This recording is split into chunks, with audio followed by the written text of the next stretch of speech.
Good morning. This is Koi Beginner, and I'm doing my Monday morning broadcast. And decided that I wanted to talk to you guys a little bit about feeds, and feeding. There's three things I wanted to mention on those along those lines. One, and this is all for the beginner to try to understand what's going on. There's two things. First, when you go buy fish, it's a great idea if you possibly can watch the fish eat.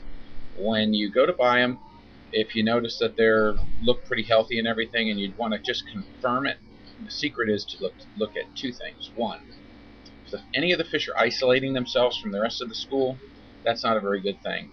That doesn't mean don't buy them. It just means that there may be some illness in the group of fish that you're thinking about buying from. But if you want to cinch it, what you do is you offer the fish food, or you get the proprietor to offer them some food. And if all the fish come up and they're smacking the surface, eating food and everything, I'd say that's a pretty good sign. Also, if a fish is going to eat or does eat, it's usually not a goner.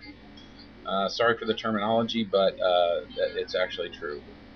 The other thing is, as far as at your house, if the fish are eating, you're doing pretty good.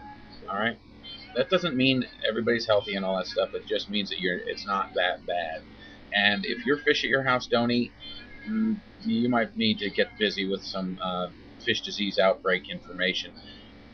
Fish disease outbreaks basically all start with water quality, and then water quality, ammonia nitrite, nitrate pH, especially pH, and establishing that the crowding is good and the fish are otherwise healthy, and you hadn't added somebody that was overtly sick. Watch for symptoms. So basically, you want to see them eat at the pet store or where you buy them, and then they need to keep eating at your house. And if they don't eat at your house, maybe they're not feeling well. So that's the feed part.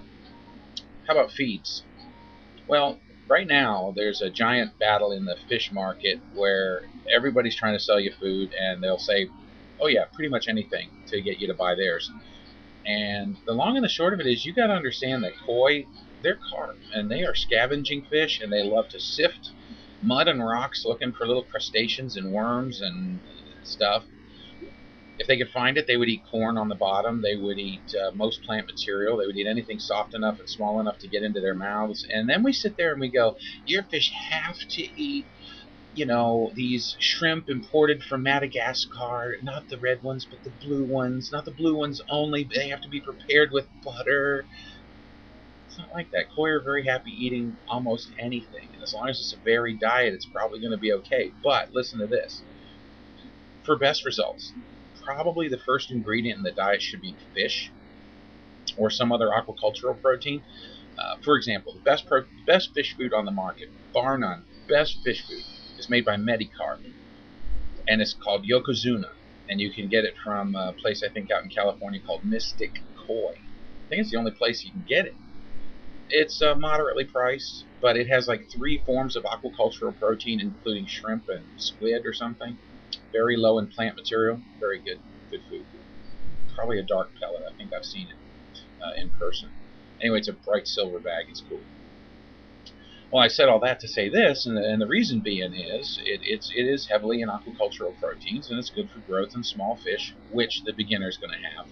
And it does a good job. It's got a lot of color enhancers in it. But that wasn't an ad for Yokozuna. That basically was the concept of the first ingredient should be shrimp or fish. And the second ingredient can be corn. There's no reason not. You'll hear people on the internet, especially the know-it-alls. They'll sit there and go, "Oh, corn is bad for your fish," and you go, "Yeah, like, oh, I'm sure corn is going to kill my fish." Considering what they eat in nature. Now, if the diet was made of just corn, all corn for protein, corn for carbs, corn for everything, maybe not so good.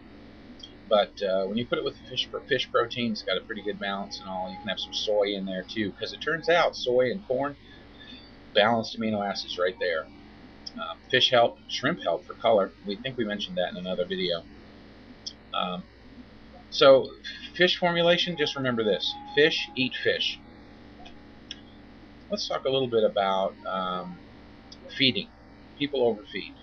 It's too bad, but especially beginners. And they overfeed, and that causes deterioration of water quality. So you might say, well, how much should I feed? Basically, what you do is you allocate 5 minutes of time, and you start throwing small handfuls of food on the surface of the pond, away from skimmers or any place the food's just going to get sucked up into the filter. And you just start throwing handfuls of food out there, and as the food disappears, you throw more.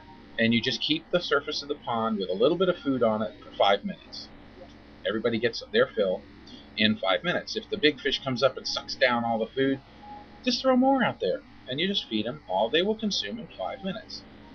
Sometimes you hear that, you read the bag and it says all they'll consume in 5 minutes, and you're sitting there going, well, what size cup is that? How do I know they're going to eat all this in 5 minutes? And the whole thing, you say, no, no, no, no, no. It's just you stand out there for 5 minutes and you throw food on the surface until 5 minutes is up and all the food's gone. So, and if they eat it all before 5 minutes, then you feed them some more. Simple. 5 minutes of fun. I would do that at most twice a day. Well, there's people out there, and these are not beginners. There's people out there who have water quality control down to, well, they have dragster filtration, and they could put, a whole ham in there, and it would break down and not cause water quality problem. So it kind of varies, but basically for the koi beginner, 5 minutes, all they'll eat during 5 minutes is satisfactory amounts of food. And never forget the miracle of live plants. It's amazing the health benefits to the water of live plants. I know that sounds irrelevant to what we were talking about, so let's recap. So fish need to eat at the store.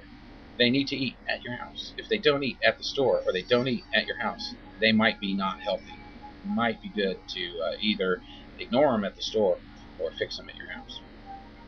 Second, as far as foods, fish meal is best as the first ingredient, although squid, shrimp, and other ones in the first ingredients, totally fine. Corn is not a bad ingredient when it's used as a form of energy and protein. And the third thing is feeding twice a day. All they'll consume in 5 minutes and then stop. You do not want extra food floating around on the surface with the fish bloated, and you don't really want to make them giant and fat either. So that's all for today. Feeds and feeding for the beginner. YouTube has been truncating videos, so what I'm going to do is let you listen to some music. You'll probably never even hear it because it'll truncate before I even stop talking. But I'm going to put a minute on the end of this video of some, just music and no background.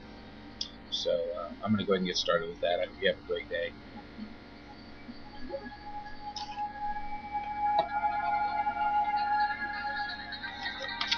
Great music, huh?